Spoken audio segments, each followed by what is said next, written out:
It's Sunday, 3rd November 2024. This is Nation Watch. I'm your host, Mervyn Williams. Welcome as we continue our conversation on the list and the census. My guest today is Mr. Vincent Alexander, AA, Commissioner of the Guyana Elections Commission, and the gentleman who is making the lives of the PPP leadership quite uncomfortable with facts. And it is alleged that he has not produced any evidence, but today we will. Welcome, Mr. Alexander. Thank you very much, Mervyn. Mr. Alexander, a quick comment from you. There is obvious delay, some say deliberate, on the part of the government when it comes to releasing the report on Census 2022. We've been receiving some information unofficially, which suggests that Guyana's population in 2022 was down to 750,000 and below. We received information that particularly the East Indian population has declined to somewhere in the region of 30% of the national population, whereas the indigenous population has continued to grow. Do you, sir, see any relationship between these leaked numbers, which we have not been yet able to verify, and the government's dilly-dallying as it relates to releasing the official reports? Marvin, the numbers of the census are important because the number of the census refers to how many Guyanese are actually resident. And the difficulties we are faced with is that we have a national register of registrants that includes Guyanese who are overseas. And when you come to elections, the issue is how many of those Guyanese are actually in the country for the purpose of voting, given the fact that there's evidence that people who are not present are voted for. So the census gives you an idea of what the turnout is likely, the actual turnout is likely to be, and can point to the fact that there are votes cast in excess of the actual population. It is clear that the People's Progressive Party has embarked on a massive rigging scheme in the run-up to the regional and general elections, whenever they shall come, but no later than November 2nd, 2025, as constitutionally directed. There has been a continuous call from the parliamentary opposition, in fact, from the joint opposition, including the Working People's Alliance, which is not currently in Parliament, for a clean voters list, for biometrics at the place of poll. This is being rejected. This has been and continues to be rejected by this new People's Progressive Party since 2020. We are going to give our viewers a look at what the People's Progressive Party's position was immediately after they lost the 2015 regional general elections.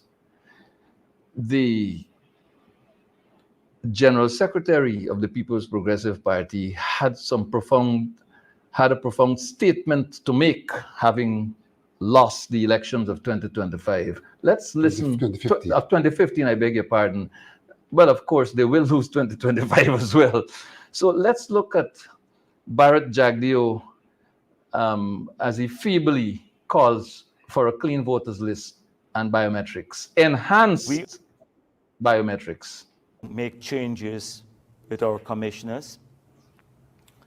We are going to argue for several changes at GECOM. First of all, we believe that Surge Valley does not have what it takes to deliver free and fair elections. And this is since the last election? Yes, we believe that he has succumbed to pressure, that he has allowed this institution to act in a partisan manner, and he is in charge. He can't put the blame on the chief elections officer. He's in charge of GECOM, and therefore the party has called for him to resign. But further to that, we need to make sure that the list is cleaned up so that people, the abuse that we had, where when you had sympathetic presiding officers to the opposition, allowing people who should not have voted to vote because they had extra ballots for people who had migrated and were or are dead in the polling stations, that if you have a new clean list, that will minimize that happening because they would not have the ballots in the polling station. Secondly, we need enhanced biometrics, because when some presiding officers said, like we had some cases in Victoria, this is Mr. X, just looking at the photo, and the polling agent from the party sits across the room or is in a hostile area, is afraid to object. They allowed a number of people to vote who should not have voted. But if you have biometrics, enhanced biometrics outside of just a photo ID, it could minimize that happening. Thank you very much, Mr. Bharat Jagdeo, for those very instructive words. Ms. Alexander, Jagdeo speaks of a clean voters list. He speaks of enhanced biometrics. He speaks of the former chairman of the Elections Commission having succumbed to pressure. And he speaks of persons being allowed to vote for persons in the names of persons who are overseas and who are dead. The situation that we have now seems to be the one that Mr. Jagdeo is speaking about. Well, what Mr. Jagdeo said in 2015 is relevant today, but on the feet of the other side.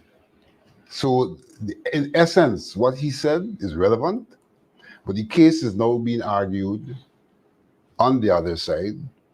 And in fact, the counter-argument is now coming from Jagdeo's side. So he's now counter-arguing himself. And so is Anil Nandalal. Well, it's interesting, is it not, Mr. Alexander, that he asserted then that Surge Bali, Dr. Steve Surge Bali is the person he's referring to. I believe the most impartial and perhaps the fairest of the commissioners we've had within recent times, chairs of the commission that we've had within recent times, with his record of working towards agreements as opposed to voting for a particular side. What we have now is a chairman of the Elections Commission who is voting exclusively on the side of the governing party. how does that argument hold, given Madam Claudette Singh's, Justice Claudette Singh's position? Should she not go on the basis of the same argument that Jack Dios Well, proffered? as I just said, the case that Barrett argued in 2015 is pertinent today. And we do have a situation in GECOM, particularly subsequent to the 2020 elections, where on every occasion, the chairperson has voted with the PPP commissioners in the decision-making process. Now, voting with those commissioners or with any set of commissioners is not naturally a problem. What is the problem is when one looks at the rationale given for the vote. The rationale cannot stand scrutiny and clearly seeks to collude with the PPP. I want to introduce to this conversation, Mr. Alexander, Anil Nandlal's arguments, which conflict with Jack Dio's 2015 position regarding biometrics. Nandlal argues that there is already biometrics in the system, that Guyana is not ready for what he calls electronic voting. And electronic voting really is something that Nandlal himself has introduced to the conversation. As far as we're aware, the Guyana Elections Commission is considering, or ought to consider in a few days, the question of biometrics at the place of poll for the purposes of identification. But let's listen to Anil Nandlal on the question of a clean voters list and biometrics. Bear in mind, viewers, that this gentleman was responsible for the East Coast area, representing the People's Progressive Party in the 2020 elections. And under his watch, as the person responsible for the PPP's operations, there were 47 ballot boxes which were devoid of any of the required statutory documents in them. And those boxes were set aside not to be counted until somebody woke up one morning and decided they will be counted and included in the official results. Here's Nandlal. We have biometrics already. Are you telling me that if I, Mohabir Anil Nandlal, turns up at the polling station, I have my ID, my name is on the list, the folio that the GECOM staff has and all the polling agent has, conforms with my ID. I am that person. The photograph is me. If I go and I put my finger on the machine, and for whatever reason the machine malfunctions, you're telling me that I will be denied my right to vote? You are telling me that I will be denied my right to vote? That is what I am not opposed to any form of technology. But the manual system is working. Why you want to resort to technology? Right, so this is Anil Nandlal, Guyana's Attorney General and Minister of Legal Affairs, who has taken the bold step to digitize the records at the deeds registry and the land registry throughout the entire court system, but refuses to consider the practicality of digitizing fingerprints for the purpose of identifying voters in the Guyana electoral process. Mr. Alexander? Let's start by looking at the statement that the manual system has worked. This is not what the PPP and Jagdeo in particular said after 2015. Precisely. And what Jagdeo said is instructive. He said that a presiding officer who is predisposed can facilitate someone who is not entitled to vote, to cast his vote. Why is it now different? Why is it now the system works when we still have the human factor, which I have always contended is the factor that can cause the problems in our system? The very accusation against Mingo tells you that you're pointing to the human factor, all the accusations. So no matter how good the present system is, the human factor has the possibility of an intervention in the system, as Jagdeo argued in 2015, and has obviously continued to be the case in 2020, because what occurred in 2020, for which there is evidence, unlike what Nandalal says, there were persons who were voted for who were not in the country, and therefore the human factor had to be at play. It is in that context that one turns to technology, because what technology can do is reduce the level to which decision making is purely in the hands of the human factor. And that's the purpose that enhanced biometrics, and I'm using Jagdeo's words, can serve. If you have a system where a machine determines whether the person who's turned up is that person whose fingerprints are on record, and that machine literally either does not allow the person to go forward to vote, or makes a sound in the place that says this person has not been verified, then the human factor is left out of the equation, and technology is allowed. Of course, technology engineered by human beings is not technology from heaven or hell.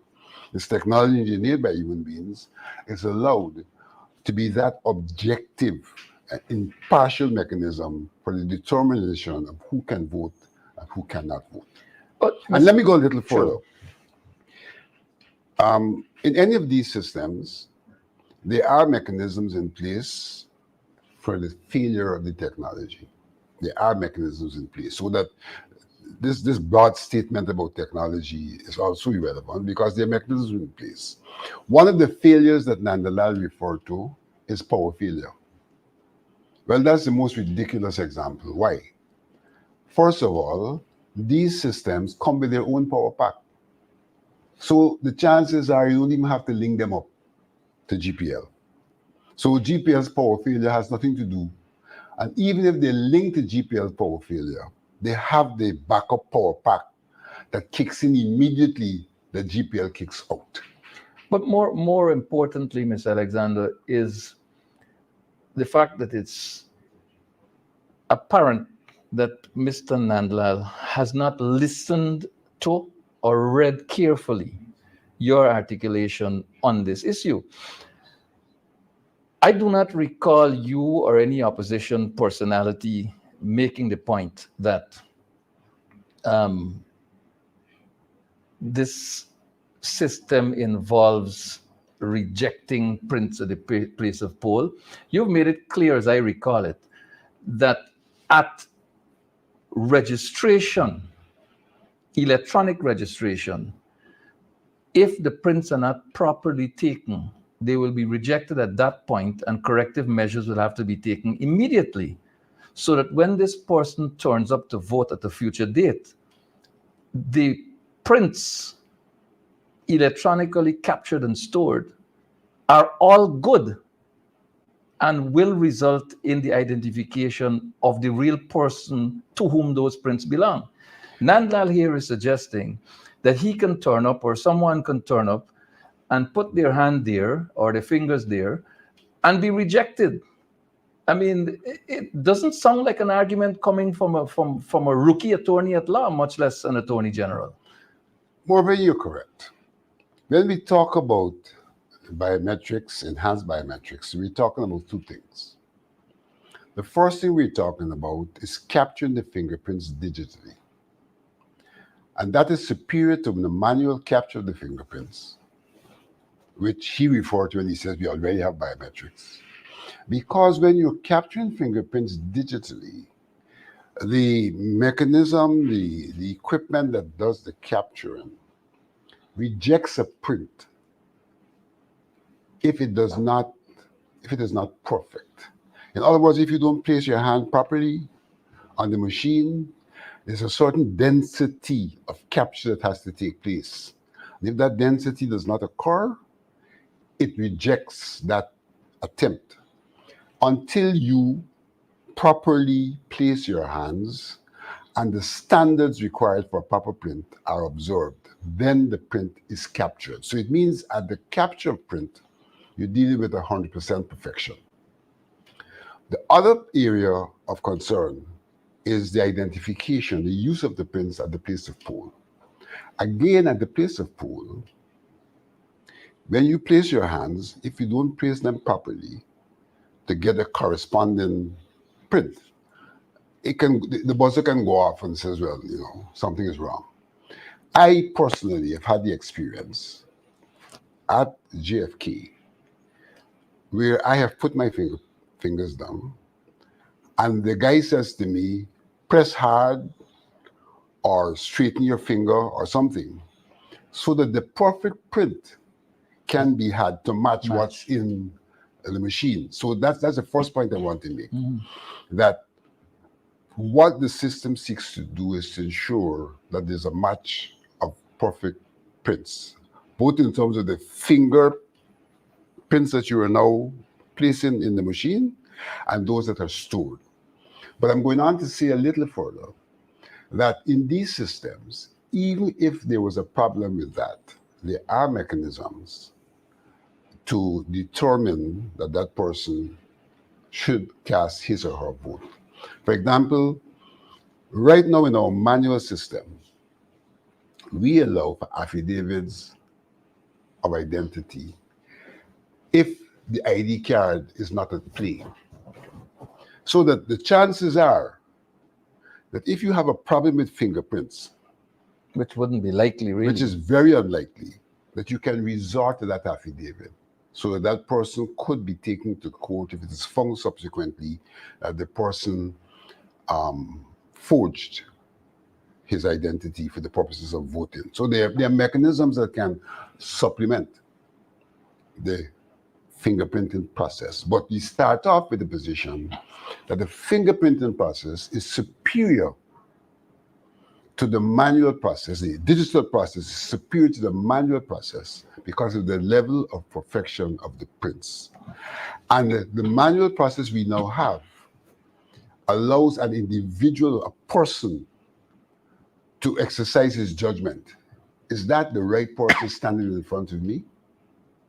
And people do look similar.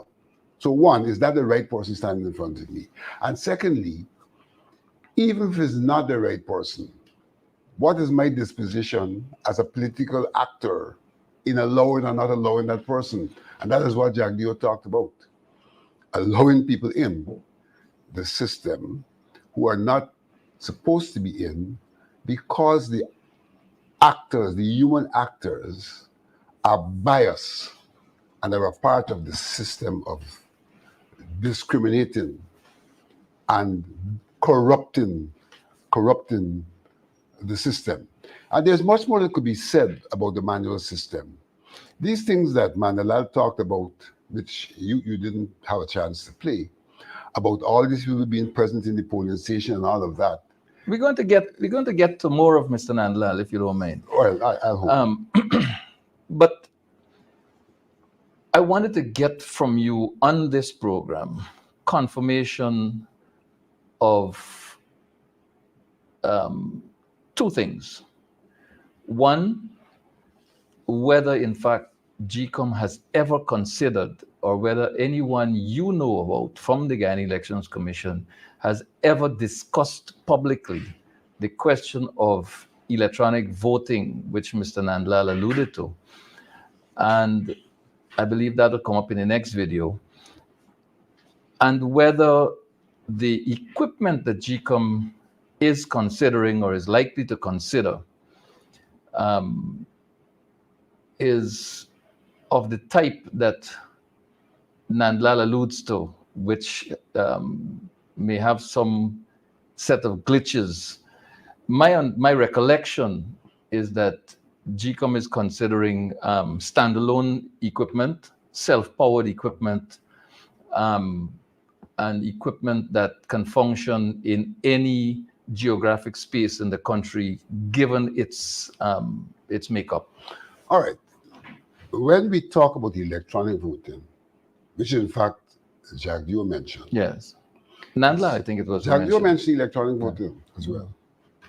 It is far more than what we are advocating for. We are simply advocating for two things.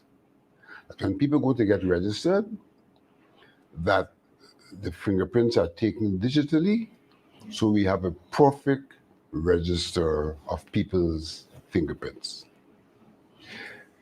That aspect GECOM has discussed in the past. And in its 1920 budget, or its 1990 budget, the administration of GECOM actually made provisions, 2019. actually made provisions for us to acquire the equipment to start the process. No, that was 2018 budget, I believe it was. 2018, yes. to Yes. start the process of taking fingerprints digitally. The administration actually identified the equipment, the technologies, and had a provision in the budget. At the last moment, that was rejected. And so what we had planned to embark on, the commissioners overruled it. And when I say the commissioners, I don't mean collectively. Essentially, the PDP 4-3, commissioners plus the overruled chairman. it, plus the chair. The second aspect is being able to go to the place of poll and to have your fingerprints digitally matched. To have your fingerprints digitally matched, as is the case when you go to the immigration in the US and all over the world, and other electoral constituencies, to have your fingerprints digitally matched. Electronic voting is much more than that. But this has not been discussed by GECOM. We have not discussed electronic voting. Electronic voting is when the actual vote cast is electronic. So, for example, in Venezuela, when they go to vote, there is a slate with the names of the parties and the pictures. And what the voter simply does is to press the picture, and that vote is registered in the electronic system. So the People's Progressive Party, through its main actors, Nandlala Jagdeo, have added to the pot electronic voting, obviously to confuse the conversation, to make it difficult to move forward. So for viewers, the issues have just been clarified by Mr. Alexander, that electronic voting is not on the agenda. It's simply electronically capturing fingerprints and using those electronically captured fingerprints for the identification of the voter at the place of poll. Let me go to say further. Under the regime of Steve Shrewsbury, the Canadians did come with the technology for electronic voting. And in fact, that technology was used by the University of Guyana in its student elections. And what that provided for is you get a ballot paper, you mark the ballot paper. It is then, that ballot paper is then scanned into the electronic system. And that electronic system produces a count at the end of the day. The electronic system which the Canadians brought also provided for the electronic transmission of the results. And in fact, UG did use that as well. So we were able to have voting in Berbice and to transmit the results immediately to Turkine and to declare our results in one day. GECOM did not accept that proposal of electronic voting under the regime of Steve Shrewsbury. Let's take a look at Guyana's Attorney General as he attacks Commissioner Alexander on the matter of elections in Guyana, as the PPP racks up its massive rigging scheme, MRS, massive rigging scheme. But since I'm on the election fraud cases, I should also comment on a contention which I see being repeated by Vincent Alexander with alarming frequency. Mr. Alexander, as you know, is an executive member of the People's National Congress and is their representative on the Guyana Elections Commission as a commissioner.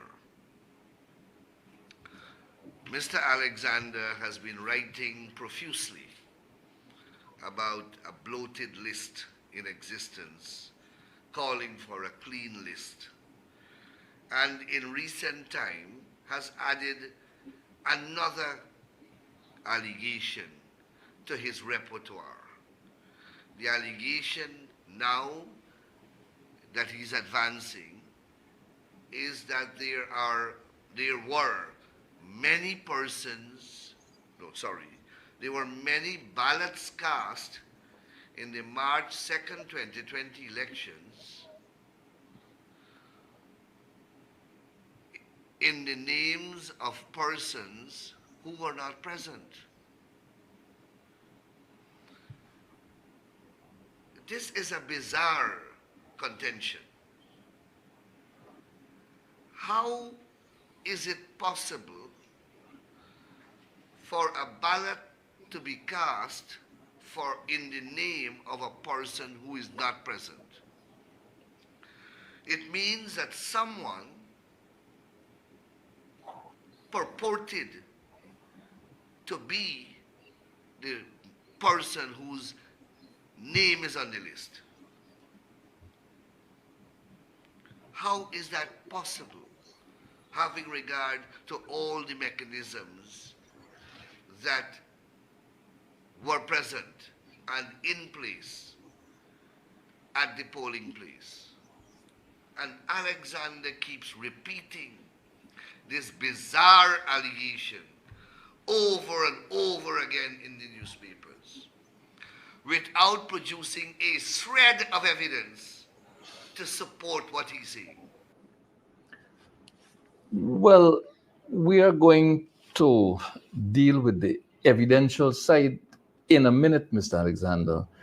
But speaking from personal knowledge, I know that Vincent Alexander, Commissioner, Guyana Elections Commission, has not been a member of any political party, least to mention the People's National Congress reform, for more than 20 years. Much less an executive member. Much less an executive member. Comment briefly on Mr. Nandalal's wild, wicked, mischievous assertion that you are a member of the executive. It's not wild, it's wicked. It's not wild, it's wicked. It's pointed. You see, Nandalal and all that he is doing is dependent on a boogie about the PNC and rig elections. So that he's trying to put the viewer, the listener, into a frame of mind that does not allow them to be analytical and critical of what he says, because he's talking about a set of people who is rigged. And that's why he refers to me as an executive member.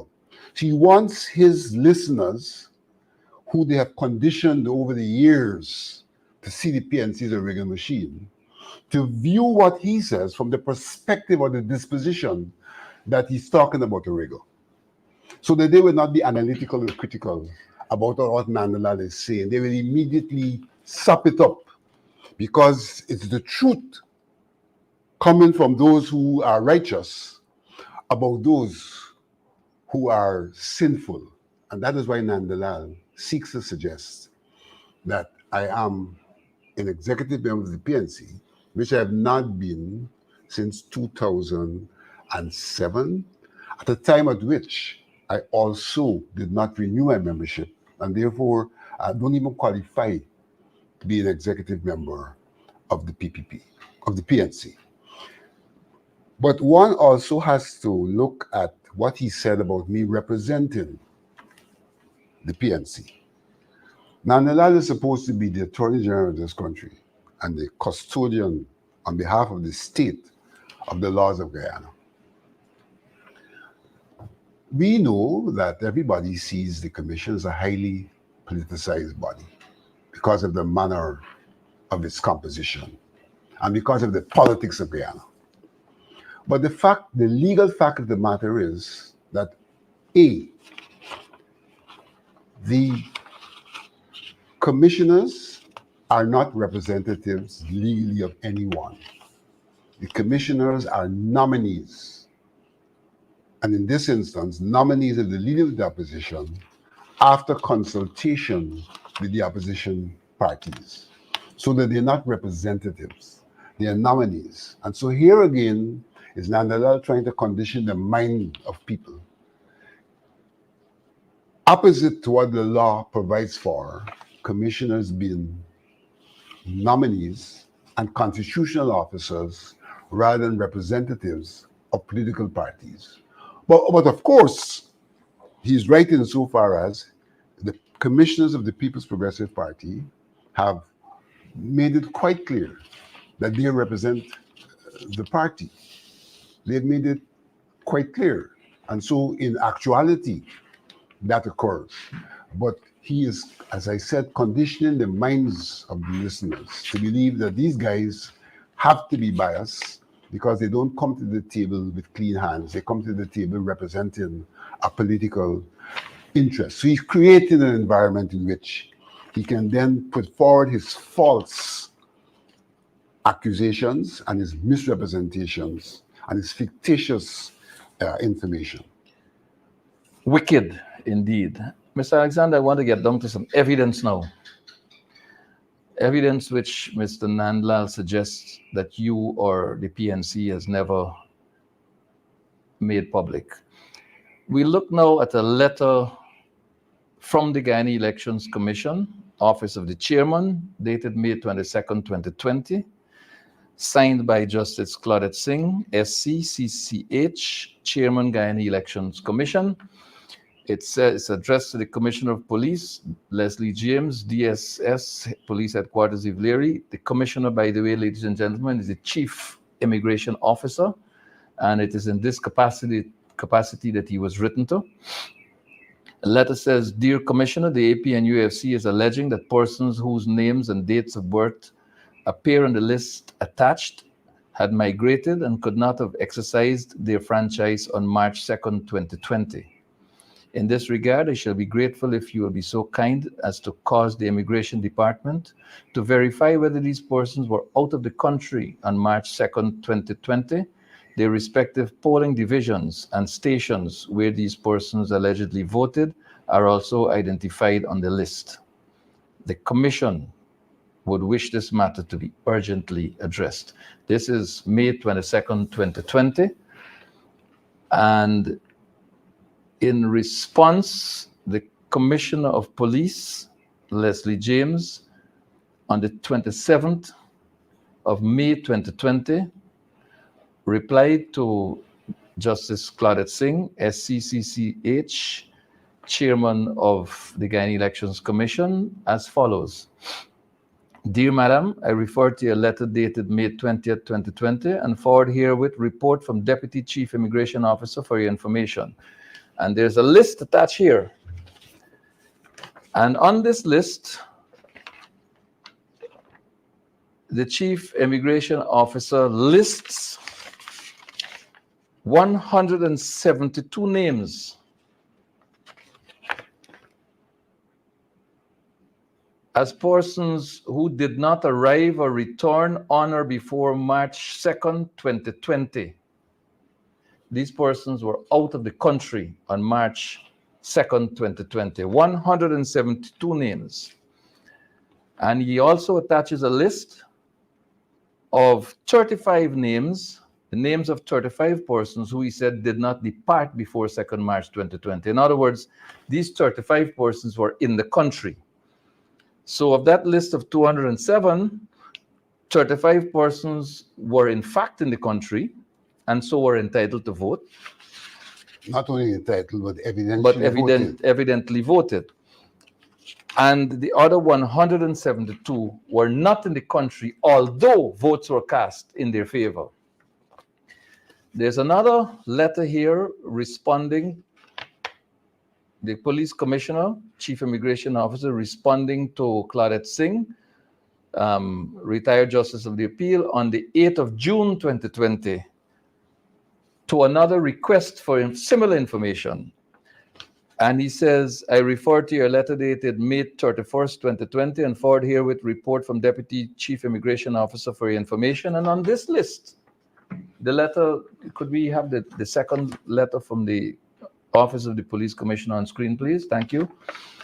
On this list, attached to this letter, I beg your pardon, is a list of the names of 211 persons. 211 persons who were in fact not in the country on March 2nd, 2020, although the evidence is that votes were cast in the names of these persons.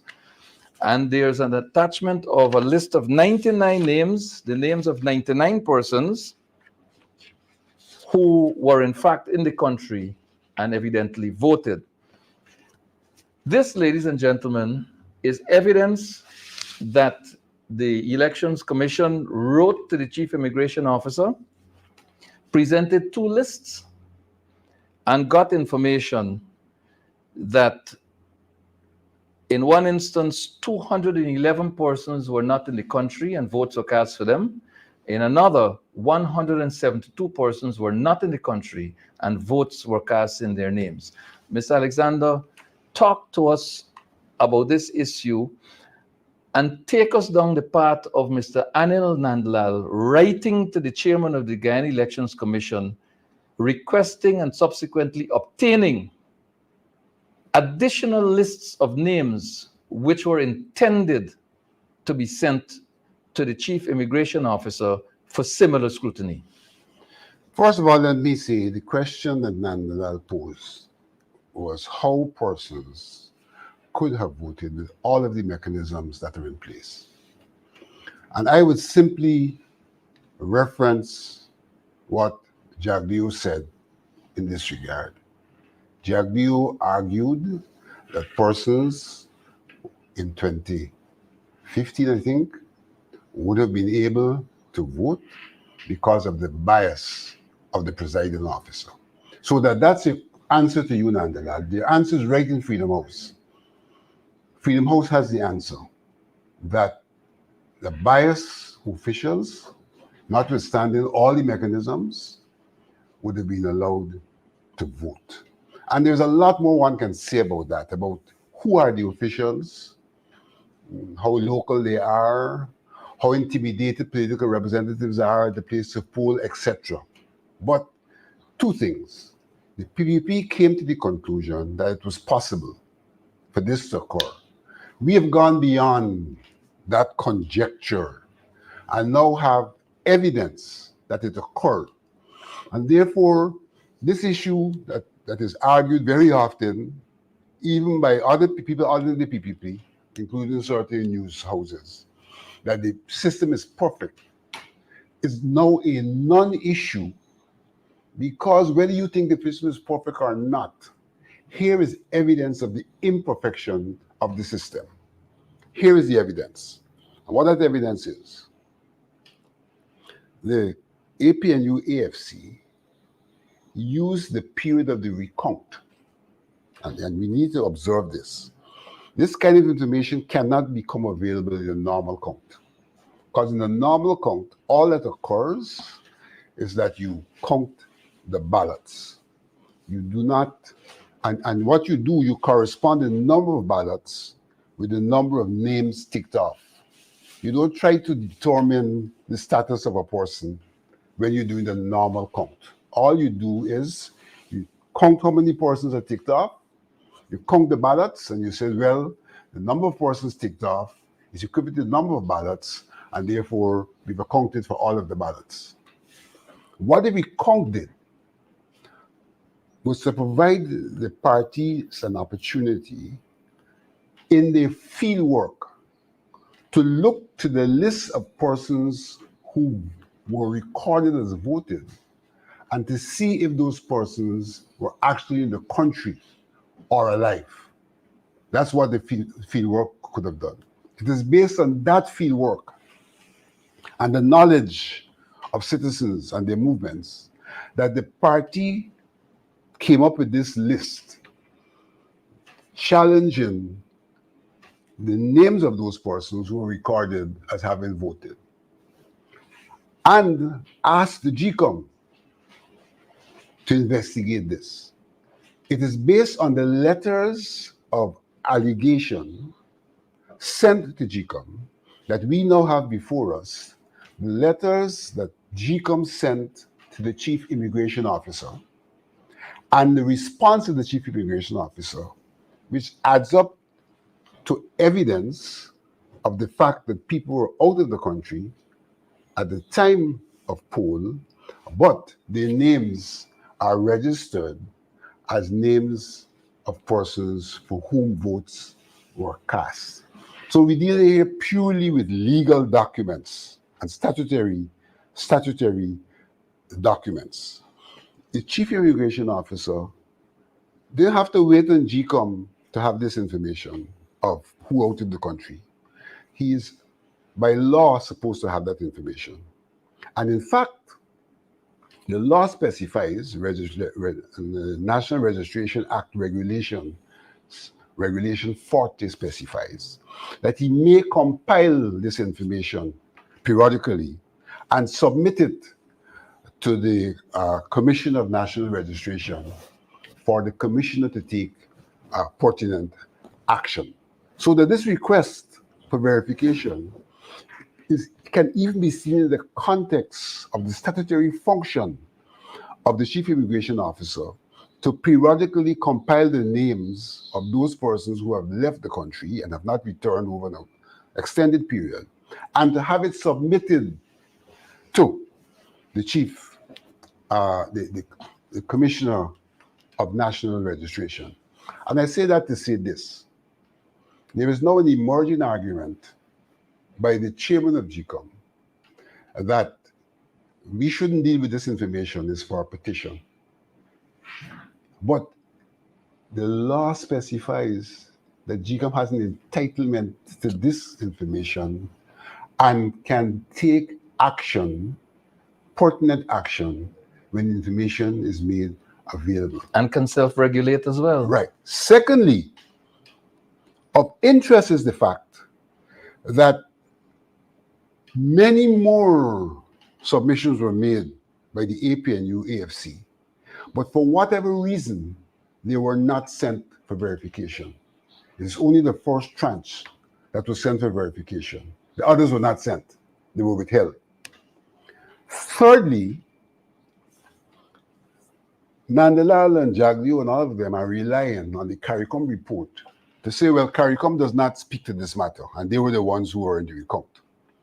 Let us check the date when these letters were sent to the Commissioner of Police. Let us check the date when they were returned. And let us check the date when the recount came to an end. And one would see that this information became available to the chairperson of GECOM while the recount was still ongoing. But obviously, this information was not made available to the CARICOM observer mission. Hence, they wrote in their report that they have no such knowledge. Them having no such knowledge does not mean that there was no such information, because all the dates here verifies that the information was available even when they were here, and it would have been an act, at minimum, of omission for the chairperson not to have told them that there was this occurrence. For the benefit of our viewers, the letters sent by the chair of GECOM to the Office of the Commissioner of Police, who, again, I repeat, is the Chief Immigration Officer. The first letter was sent on May 22nd, 2020, and the response... May 27th. The letter was sent on May 22nd, 2020, and the response was received, is dated rather, on 27th of May, 2020. The second letter was sent on May 31st, 2020, and the response was dated June 8th, 2020, all before the issue of the conclusion of the process and the CARICOM report being issued. Nandlal wrote to GECOM requesting the other lists of names that formed the basis for the request for an inquiry by the APNU AFC of the Commission. The other lists, there are two here.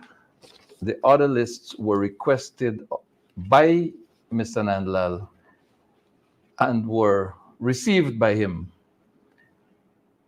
on the basis that he was going to follow up on the question of verification of the information. What has become of that? So what we need to reiterate is that there were other lists which were not sent by the chairperson for verification. And one would ask, why not?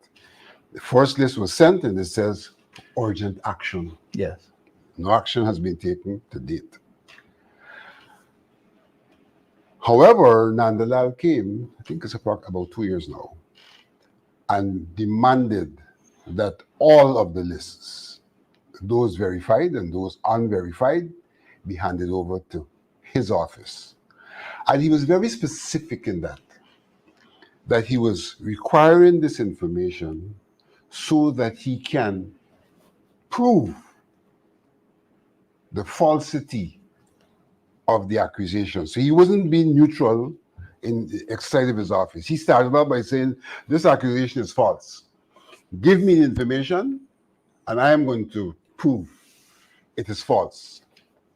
2 years have elapsed and Nandlal has gone patently silent, but has that face, that bold face, to come and tell this nation that I am speaking without any evidence.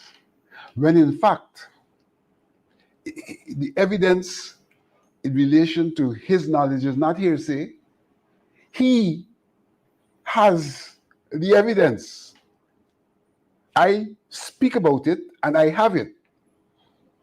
He now suggests that what I'm speaking about is not true, although he has the evidence. He has the hundreds of names that have been verified, as we have been able to show the public here today, and the rest of the hundreds that were not sent for verification, which he said he would verify, and which he now has hidden somewhere and has become patently silent about, and attempts to tell the public that I am bizarre in what I am saying.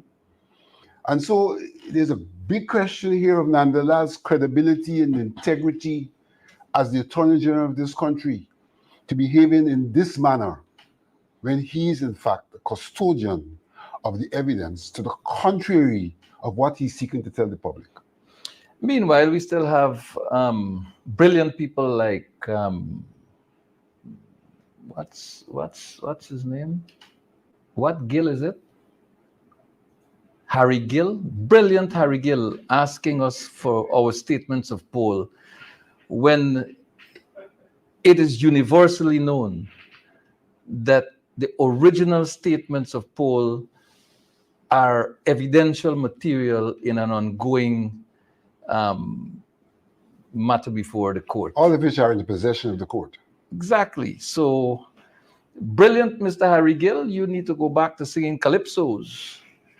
And maybe you can find one useful to sing about Nandlal in the way you sang promoting the late Winston Murray when you had different political ambitions. But that aside, Mr. Alexander, Mr. Nandlal is now dressed in a white robe with a halo over his head, playing a harp up in heaven somewhere as an angel.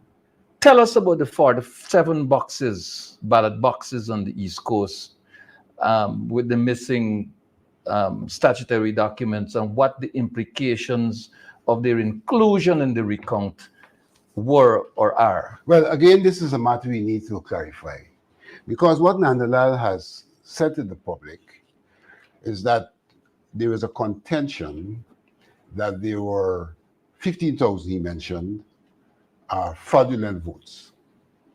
I don't know of that contention of 15,000 fraudulent votes.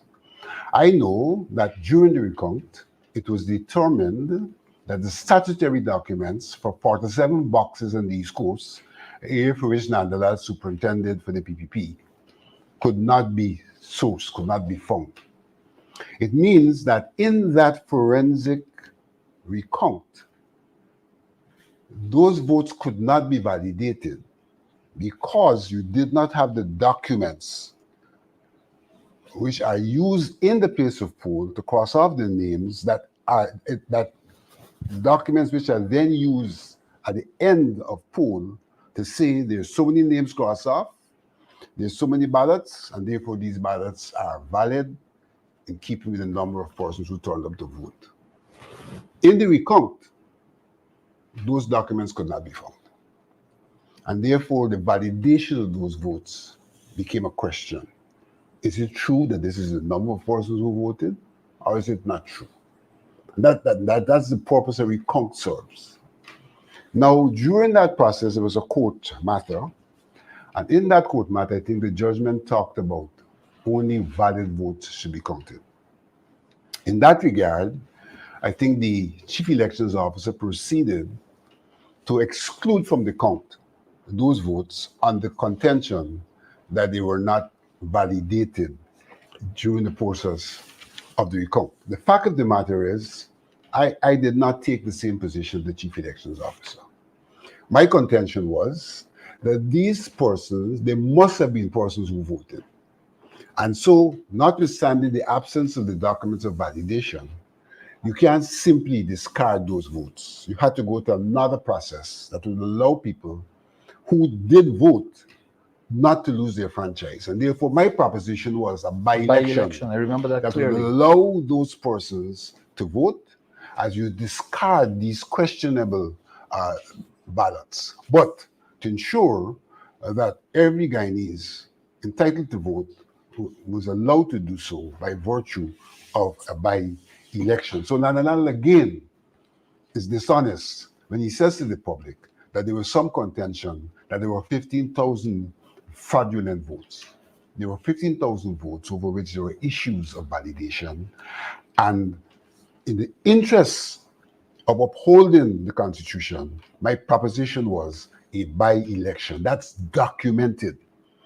And copies of that document can be found, if they haven't destroyed them, in the National Library and in the University Library. Thank you very much, Mr. Alexander. I recently penned a letter to the media, print media carried it, and today there was a laughable response in the Guyana Chronicle, with which I will deal in coming days. Did they carry a letter in the Chronicle? They didn't. But the response in the But Chronicle? the response is in the Chronicle. The rag. And there is obviously panic in the PPP camp because they're hiding behind a unnamed, faceless staff writer. What they did not do is that they did not refute or dispute the claim that this is a stage being set for rigging, that they're in the process of rigging. So as the People's Progressive Party advances its massive rigging scheme, MRS, massive rigging scheme, remember it? We will continue this discussion, and we will further flesh out the issue of that response to my letter in the Chronicle, and we'll give you some additional information as time goes by. But for now, that's all we have time for on Nation Watch today, Sunday, 3rd November 2024. Thank you again, Mr. Alexander, and thank our viewers for joining and staying with us the course of the program. Until we meet again, God bless you.